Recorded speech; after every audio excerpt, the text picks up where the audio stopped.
자, 계속 진행하겠습니다. 전자음 수취 거래네요. 받았단 말이죠. 전자음이네요. 유나 악기 우리 회사죠.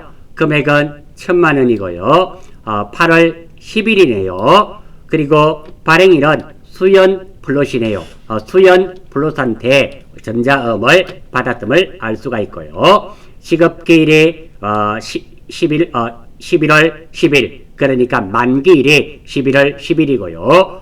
국민은행 청림동 지점에서 받을 수 있습니다. 이렇게 문제에 음이 나타나면 F3키를 이용하셔서 자금 관리를 꼭 해주셔야 되는 문제입니다. 자, 문제 한번 볼게요. 자, 8월 10일이네요. 수연 플롯의 상품 외상 판매 대금을 전자음으로 수취하였다. 그러니까 상품 팔고 못 받았던 돈을 음으로 받았네요. 거래자료 입력하고요. F3키를 이용해서 자금 관련 정보를 입력하여 받을 현황에 반영하시오. 자, 이 내용은 외상 판매 대금 받는 내용이죠. 구체적으로 외상 매출금이 됩니다. 외상 판매 대금, 즉 외상 매출금 10,000,000원을 음으로 받는 내용입니다. 자, 외상 매출금은 외상 매출금이니까 문제 없고요. 10,000,000원. 자, 음이 나오면 항상 두 가지를 생각하셔야 됩니다. 첫 번째, 상품 인가가 아니라 상품과 관련이 있는가를 보셔야 됩니다. 지금은 상품 팔고 돈을 못 받았으니까 상품과 관련이 있죠. 두 번째, 누가 발행했는가? 내가 발행하면 지급음, 남이 발행하면 받을음. 지금은 내가 아니죠. 수연 플롯입니다. 다른 회사가 발행했으니까 무엇이 되겠다? 받을음이 되겠죠. 다음, 무엇을 가지고 들어왔다 나갔다 생각해 볼까요? 이 내용대로 한다면 이 받을음이 우리 회사에 들어왔죠. 그래서 차변 또는 받을음이라는 자산이 증가되니까 차변, 어떤 걸로 해도 좋습니다. 그러면 외상 매출금은 대변이 될 수밖에 없죠. 이렇게 자산을 가지고 하는 게 유리합니다. 자산이 없을 때는 비용이나 수익, 비로 끝나면 비용, 차변이잖아요. 이거로 끝나면 수익이 발생했으니까 대변. 그런 게 없으면 거래의 판례수를 적용시키면 됩니다. 마지막으로 채권, 채무, 예금에 관련된 계정가보, 받을음 수연이가 만들었죠. 수연 플롯. 외상 매출금 이거 누구한테 받을 거였습니까? 수연이었죠. 수연 플롯. 거래처 둘 다 거래처 걸어줘야 되고요. 구분은 3번, 4번 입력하러 가겠습니다. 8월 10일입니다. 8월 10일 차변 3번 받을음 수연이었습니다. 수연 금액은 얼마? 10뿔뿔. 대변 4번 외상 매출금이죠. 이것도 수연이네요. 금액은 얼마? 10뿔뿔. 확인하러 갑니다. 자, 8월 10일 날짜 맞고요. 차변 받을음 수연 플롯, 대변 외상 매출금 수연 플롯 맞고요. 금액도 각각 10,000,000원씩 맞네요. 자, 다음 받을음을 찍어 주셔야 됩니다. 이렇게 받을음을 선택한 다음 무슨 키? F3키죠. 키보드에 보면 위에 있습니다. F1부터 12까지 F3 눌러주시면 하단에 이렇게 받을음 관리창이 나타납니다. 먼저 보관 받았으니까 보관 맞고요. 종류 약속음 아니죠. 종이음이 아니라 전자음입니다. 이거 찍어주시고 하단에 보시면 나와 있습니다. 약속 일반이고요. 전자는 몇 번입니까? 6번. 이거 바꾸어 주셔야 됩니다. 6번. 다음 음번호네요. 자, 음번호는 일단 여러분 키보드에 F2를 한번 눌러봅니다. 대부분은 등록이 되어 있어요. 등록 안 되어 있으면 음번호를 입력하면 됩니다. F2 없네요. 이렇게 없는 경우 있어요. 없으면 어쩔 수 없습니다. 자, 요 전자음 번호 나와 있죠. 이 번호를 입력하시면 돼요. 저는 복사 붙이기를 이용했습니다. 나오면은 그대로 선택하면 되고 없으면 이렇게 입력하시면 돼요. 다음 발행일은 8월 10일 맞네요. 만기일은 11월 10일이네요. 2019-1110. 자, 은행이네요. 국민은행이죠. F2 눌러주시면 됩니다. F2 국민은행 무슨 지점입니까? 청림동 지점. 청림동 지점. 이렇게 해주시면 되겠네요. 나머지는 없습니다. 자, 이렇게 다 하고 나면 이게 나타나죠. 저기에 나타나게 되고요. 확인 한번 해볼까요? 음종류 전자로 바꾸었습니다. 음번호 FE에서 없어서 입력했습니다. 발행일 8월 10일 맞고요. 그리고 만기일 음에 나와 있었습니다. 요거 해주시고요. 그리고 국민은행 FE에서 바꾸었습니다. 청림동 지점 입력했습니다. 자, 이러므로써 크게 문제없이 마무리되는데요. 문제지에 이렇게 음이 나오게 되면 꼭 F3키를 이용하셔서 자금 관리해야 된다는 거 알아주시면 됩니다. 다음, 자, 기타 일반 거래네요. 입금표 현금으로 받았나봐요. 던던 시공이고요. 그리고 8월 14일 금액은 100만원입니다. 자, 다음 국민은행 보통예금으로 돈이 주고받았나봐요. 8월 20일이고요. 공사 계약금입니다. 돈은 100만원이고요.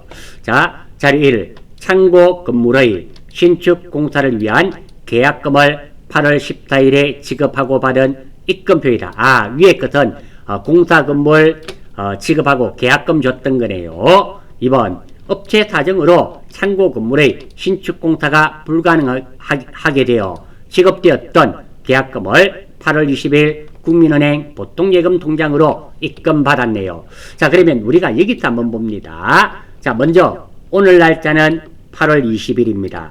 그런데 자, 계약금은 언제 줬습니까? 8월 14일날. 이렇게 날짜가 다르지 않습니까? 그러면 일반 전표 8월 14일날 계약금 주는 시점으로 한번 분계가 어떻게 되었는지 확인을 하셔야 됩니다. 8월 14일. 자, 이거 되어 있네요. 자, 차변에 건설 중인 자산, 그리고 대변에 현금 100만원 줬네요. 그러니까, 주면서 무엇을 했다? 건설 중인 자산을 되돌려 받은 겁니다.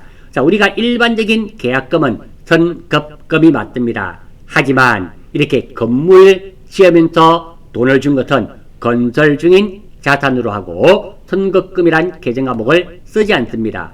그걸 설사 놓쳤다 하더라도 어디에 8월 14일 날 들어와 보셨더라면 이것이 선급금이 아니라 건설 중인 자산이었음을 알 수 있습니다. 따라서 이 내용은 건설 중인 자산을 돌려받는 내용으로 되어야 되겠습니다. 국민은행 보통예금 통장으로. 따라서 한번 보겠습니다. 자, 먼저 준 계약금을 돌려받는 내용입니다. 먼저 준 계약금 100만원을 보통예금으로 돌려받는데요. 자, 우리가 확인했었습니다. 이 계약금은 선급금이 아니었습니다. 건물 지으면서 계약금 주는 거 건설 중인 자산이랍니다. 자, 포인트부터 먼저 보겠습니다. 문제 중에 해당 일자 이외의 날짜가 나올 경우 반드시 일반 전표의 해당 날짜, 다른 날짜를 확인한 후 문제를 풀이해야 실수를 방지할 수 있습니다. 이 문제는 8월 14일 날 들어가 보지 않았더라면 이것을 선급금을 되돌려 받는다라고 오해하실 수도 있다라는 겁니다. 그런 실수를 방지할 수 있습니다. 자, 따라서 보통예금 100만원 문제없고요. 다음 건설 중인 자산 100만원 문제없고요. 팀 짤 필요 없고 계정 과목이 2개니까 보통예금 좋네요. 이 내용대로 한다면 보통예금 통장에 돈이 들어왔죠. 또는 보통예금 자산이 증가되었습니다. 차변. 채권 채무에 관련된 채권 채무 예금에 관련된 계정 과목 하나 있죠. 그래서 걸어주시고. 자, 건설 중인 자산입니다. 건설 중인 자산은 일종의 선급금의 개념입니다. 따라서 여러분들 답안지에 보시면 이게 거래처가 걸려 있지 않지만 여러분들은 이 거래처를 꼭 걸어주세요. 제가 메모해 두었습니다. 건설 중인 자산은 정답지에는 거래처가 안 걸려 있지만 여러분들은 거래처를 걸어주세요. 거래처를 안 걸어도 되는데 근것은 맞습니다. 하지만 걸어줘야 되는데 안 걸린 것은 틀린 거로 채점됩니다. 건설 중인 자산은 채권으로 보아 채권입니다. 선급금의 개념으로 채권으로 보아 거래처를 걸어 주시는 것이 옳단 말입니다. 그래서 저는 그랬죠. 건설이 던던 시공이었죠. 이거 걸어 주겠습니다. 자, 날짜는 몇 월 며칠? 8월 20일입니다. 입력하러 가겠습니다. 8월 20일 차변 3번 보통 예금이죠. 무슨 국민이었나요? 예, 맞네요. 국민. 금액은 얼마? 국민은행 1,000만원. 대변 4번 건설 중인 자산이죠. 건설 중인 자산. 던던 걸겠습니다. 던던. 물론 여러분들은 답안지에 안 걸려있기 때문에 안 걸더라도 맞는 겁니다. 하지만 여러분들은 자우 공부하시는 여러분들은 걸어주시기를 바랍니다. 8월 20일 날짜 맞고요. 차변 보통예금 국민은행. 대변 건설 중인 자산 던던 맞고요. 1,000만원 예, 문제없네요. 다음 문제. 자, 일반 거래 뭐가 이체가 되었는가 봐요. 12만 돈은 12만원이고 농협은행인갑습니다. 은행 농협이고요. 이체일자 8월 22일 금액은 12만원. 무슨 돈인가 모르겠습니다. 출장이네요. 한번 보겠습니다. 자, 8월 20일 시방 출장을 간 박선주 사원으로부터 출장비 추가 입금 요청이 있어 농협은행 보통예금에서 이체하였다. 그래 자료 입력하시오. 자, 이 문제 아주 잘 틀리겠습니다. 무언가를 놓치시면 이 문제는 누구나 실수할 수 있는 문제입니다. 한번 보겠습니다. 8월 20일 출장비를 어림잡아 지급하는 내용입니다. 출장비 어림잡아 12만원을 보통예금으로 지급하는 내용입니다. 자, 여기서 보통예금은 문제 없습니다. 문제는 이 가지급금인데요. 자, 이 가지급금 선생님 출장비는 여비교통비 아닌가요? 예, 맞습니다. 근데 왜 가지급금 했나요? 이 가지급금이 맞으니까 가지급금 했습니다. 그건 뭔 말이에요? 자, 제가 메모해 두었습니다. 한번 보십시오. 포인트를 적었습니다. 자, 포인트.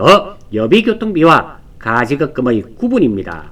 자, 여비교통비는 출장지에서 실제로 사용한 금액이며 정산을 하지 않습니다. 여비교통비는 주고 출장지에서 쓴 돈, 실제로 쓴 돈 또는 우리가 요 시내에 거래처에 택시 타고 가야 됩니다. 택시비가 보통 한 9,800원, 9,500원 놉니다. 만원을 줬습니다. 자, 남으면 니하고 모자라면 니도 내라. 이런 거는 여비교통비가 맞습니다. 하지만 가지급금은 출장 갈 때 어림잡아서 주는 돈입니다.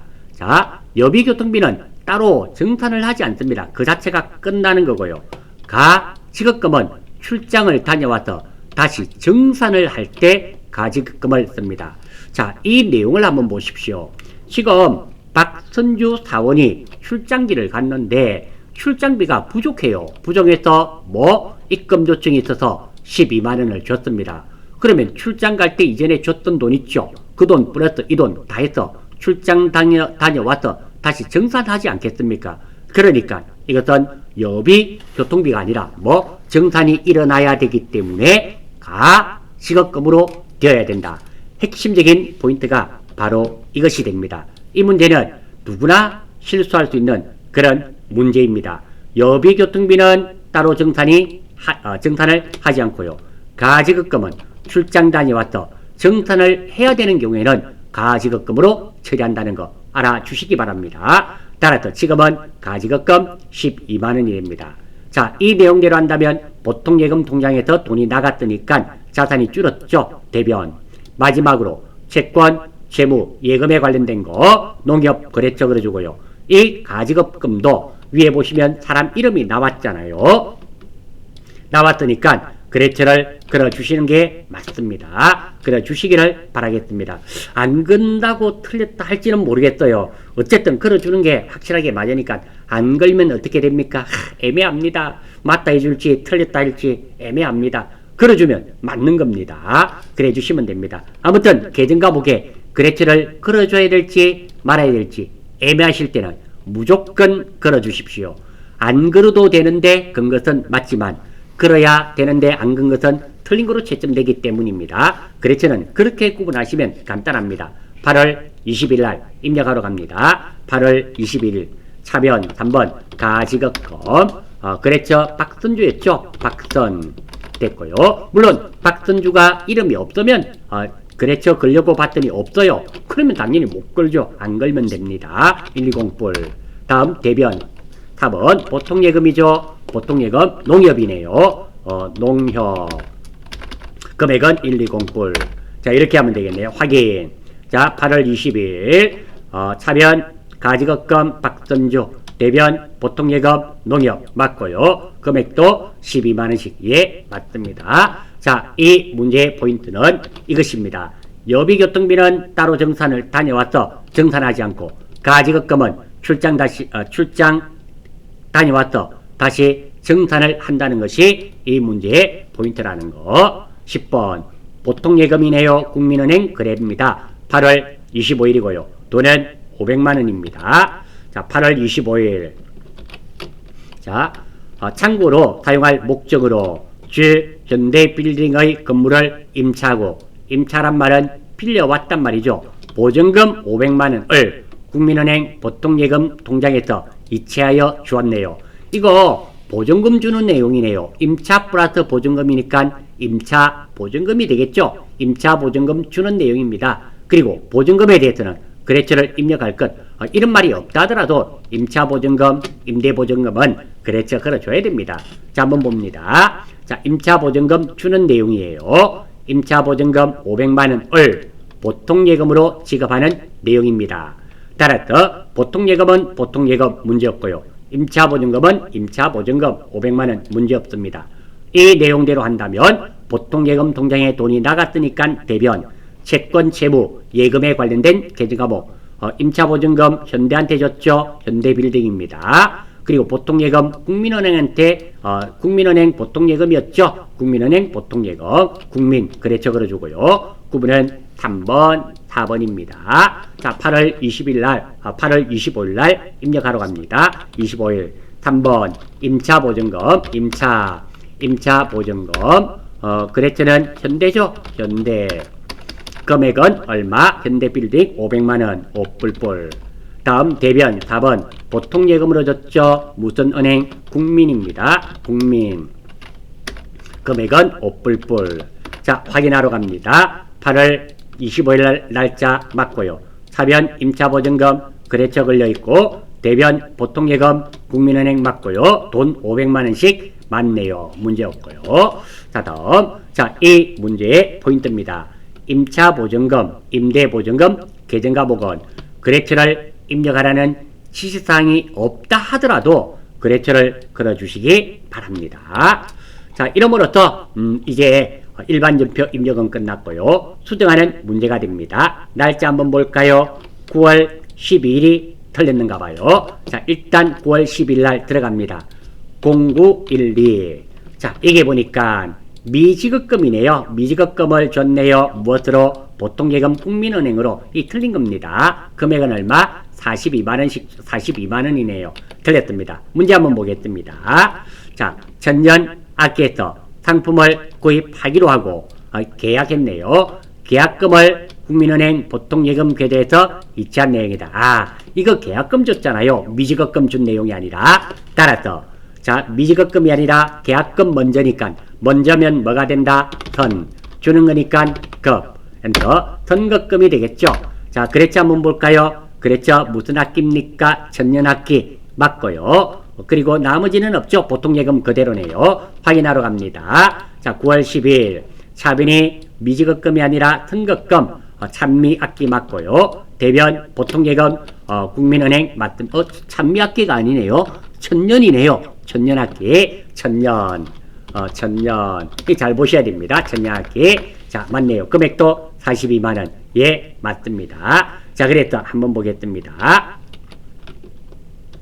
자, 일반전표 조회했더니 미지급금, 찬미 이렇게 되었습니다. 그리고 계약금 42만원을 보통예금으로 줬어요. 따라서 미지급금 42만원이 선급금으로 바뀌어야 되겠죠. 제가 요거 잘못 적었네요. 찬미가 아니라 여기 보니까 천년학기죠. 천년학기. 거래처도 바꿔줘야 됩니다. 순간적으로 실수할 뻔했습니다.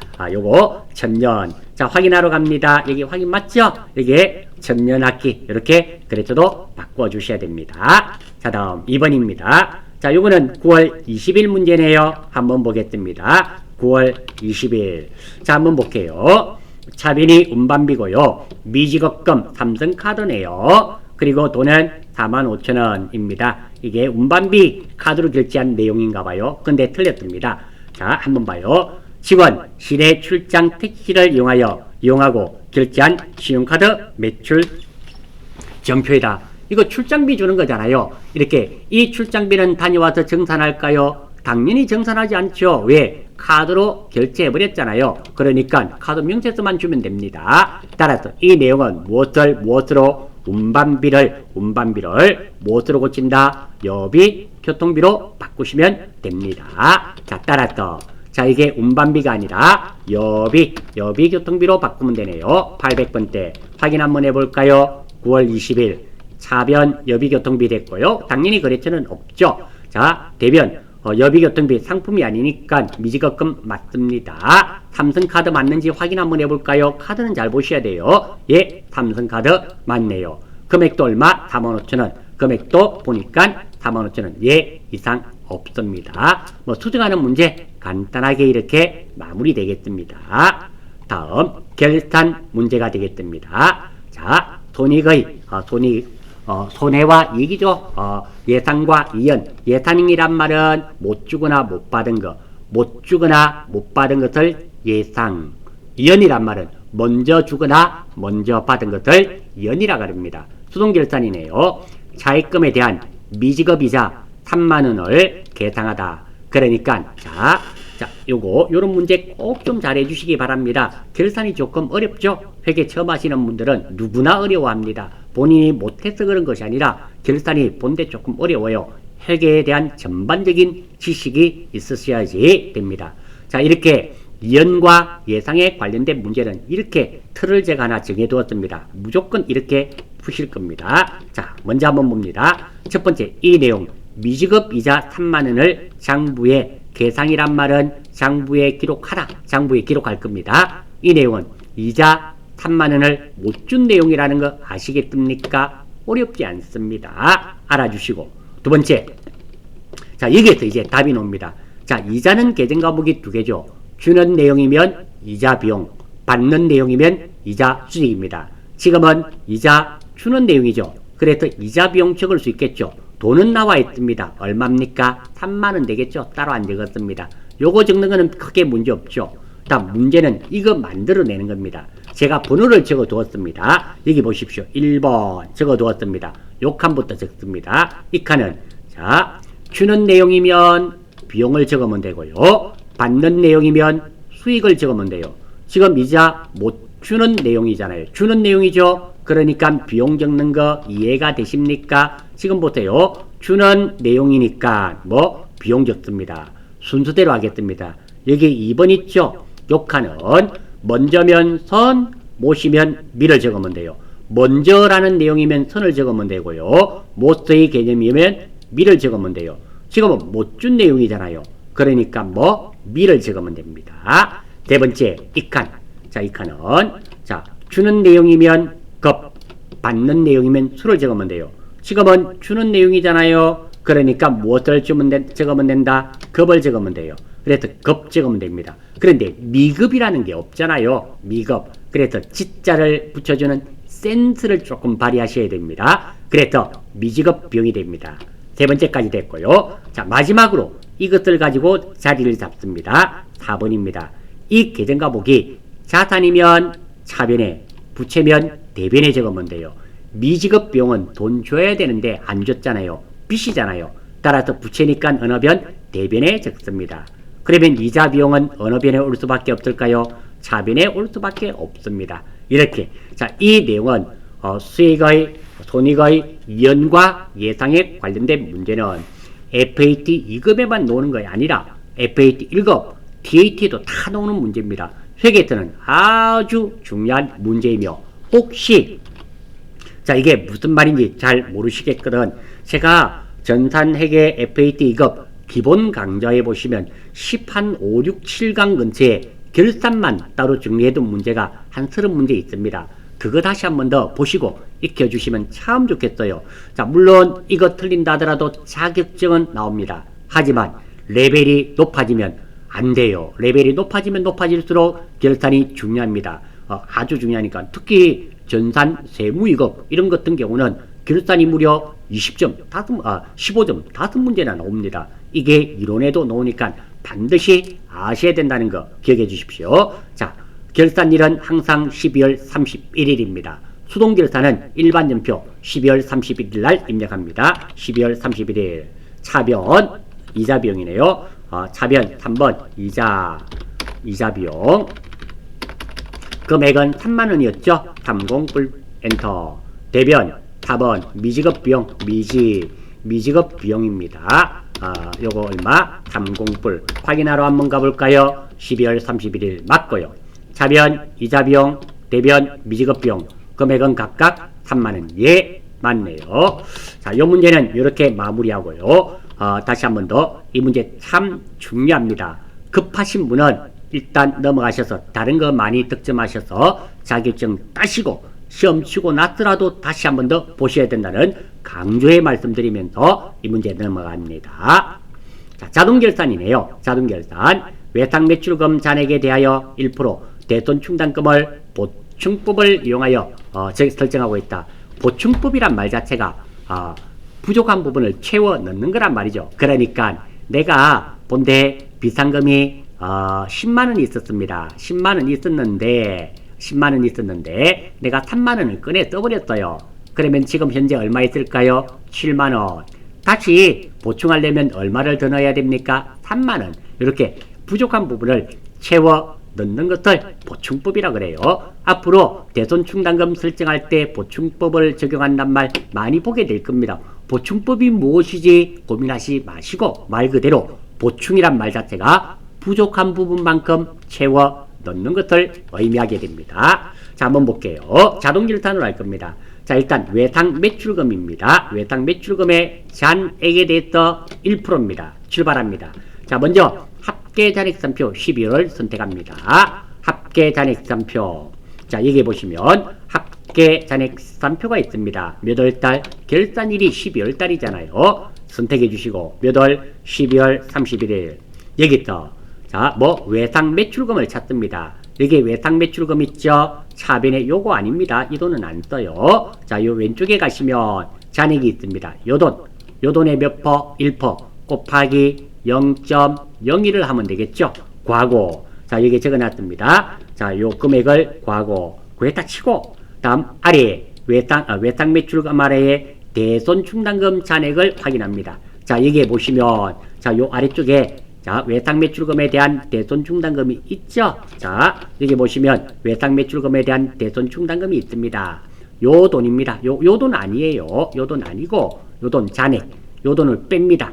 요거 빼요. 왜? 요만큼 사용됐기 때문에, 요만큼 남아있기 때문에. 그러면, 자, 뺐더니, 2번 금액에서 3번 금액을 뺐더니, 163만 910원입니다. 자, 요거는 여러분들이 계산 한번 해보시면 돼요. 해보시면 되니까 해보시고. 그리고 요 돈을 결산자료 입력에 갑니다. 자, 요 돈을 입력하러 갑니다. 어디에다가? 자, 결산자료 입력이라고 있죠? 여기에 들어갑니다. 몇 월? 01월부터 항상 12월. 이것도, 여기에 보면, 요것도 항상 1월부터입니다. 12월부터 12월까지가 아니에요. 1월부터 12월까지고요. 자, 여기 보시면, 코드 입력해라 그러네요. 451번 나와 있죠? 요것만 입력하시면 됩니다. 451번. 그리고 확인. 하면 나타나요. 여기에서 외상 매출금을 찾으시면 됩니다. 외상 매출금. 자, 봅니다. 요 찾기 힘드니까 컨트롤 F. 외상 매까지 한번 해볼까요? 자, 그랬더니 외상 매출금 나오죠? 자, 여기 보시면 외상 매출금 대손상각에서 외상 매출금이 나옵니다. 여기에다가 우리가 161만 얼마 있었죠? 그 돈 입력하면 됩니다. 자, 이게 보면 1631910 요거 1631910 엔터 하시고요. 이제 끝이 난 게 아니라 중요한 게 있습니다. 자, 상단에 전표 추가 탭을 눌러요. 자, 위쪽에 보시면 여기에 전표 추가 탭 있죠? 이걸 반드시 누르셔야 됩니다. 이거 안 누르면 0점 처리됩니다. 자, 요거 누르고 예. 자, 사실은 여기까지가 끝이에요. 그런데 저는 한 번 더 확인하기 위해서 어디에 일반 전표 12월 31일에 또 전표가 추가되었는지 확인까지 합니다. 자, 일반 전표 들어갑니다. 몇 월 며칠? 12월 31일. 자, 여기에 어떤 거? 차변에 보시면 결차 결대하면서 대손 상각비, 대손 충당금 하면서 이 금액이 넘어와 있죠. 여기까지. 내 눈으로. 우리 회계는 됐겠지, 됐을 거야. 이런 거 절대로 없습니다. 내 눈으로 보지 않은 것은 믿으셔서는 안 된다. 세상에 믿을 사람 없다. 믿을 사람 없다면 좀 그런가요? 아무튼 내 눈 말고 내 눈으로 보지 않은 것은 믿으셔서는 안 된다. 무조건 확인해야 됩니다. 다만 하나님은 계십니다. 자, 여러 거 됐고요. 자, 다음. 저 교회 안 다녀요. 자, 다음. 자, 총계등 원장 조회입니다. 조회하는 문제. 자, 총계등 원장을 조회해라 그러네요. 자, 실기 화면의 어디에서 총계등 원장이죠? 요거 눌러달란 말입니다. 뭐, 조회하는 문제는 너무 좋아요. 왜? 다 가르쳐 줍니다. 눌러라 그랬고. 상반기 1월부터 6월입니다. 그러면, 여기가 1월부터 6월까지. 자, 요거 일별 한번 해볼까요? 일별. 조회기간 01월 01일부터 06월 30일까지. 계정과목. 복리후생비와 접대비 두 번을 찾아야 되겠네요. 가장 많이 지급한 월 한번 볼까요? 복리후생비부터 눌리고 811번이죠. 복리 엔터, 복리후생비 엔터. 오른쪽에도 복리후생비 돼 있죠? 이렇게 확인되네요. 엔터. 자, 이거 뭐 날짜별로 노네요. 힘드네요. 자, 월별로 하랍니다. 월별 뭐 하면 되니까 요거 811번 하셨어. 자, 1월부터 6월 중에 또 복리후생비가 가장 많이 지출된 월은, 자, 1월부터는 여기네요. 6월. 요 중에 또 가장 많은 달은 요 달이네요. 요 달이 제일 많죠. 4월달. 복리후생비는 4월달. 두 번째 접대비도 한번 볼까요? 접대비.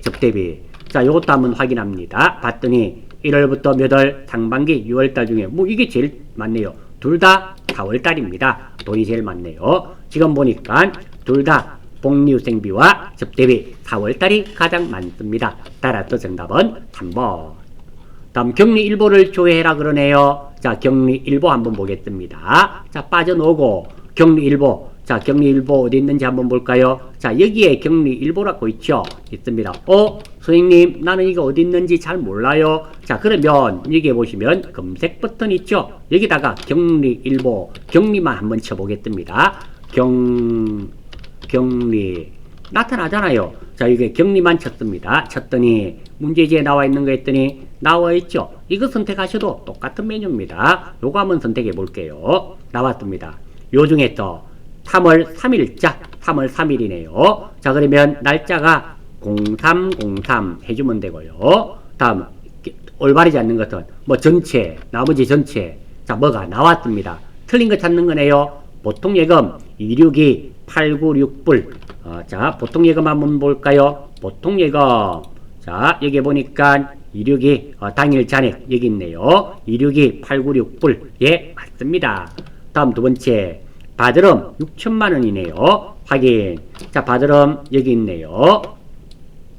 자, 오른쪽으로 한번 가볼까요? 잔액, 당일 잔액 6천만원 맞죠? 이렇게 확인만 하면 됩니다. 직업음 400만원 확인 한번 해볼까요? 밑에 보니까 직업음 있네요.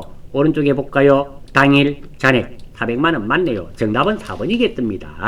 자, 단기 차입금 1000만원이네요. 확인 한번 해볼까요? 단기 차입금 여기 있네요. 잔액이 얼마인지 볼까요? 당일 잔액 1억이네요.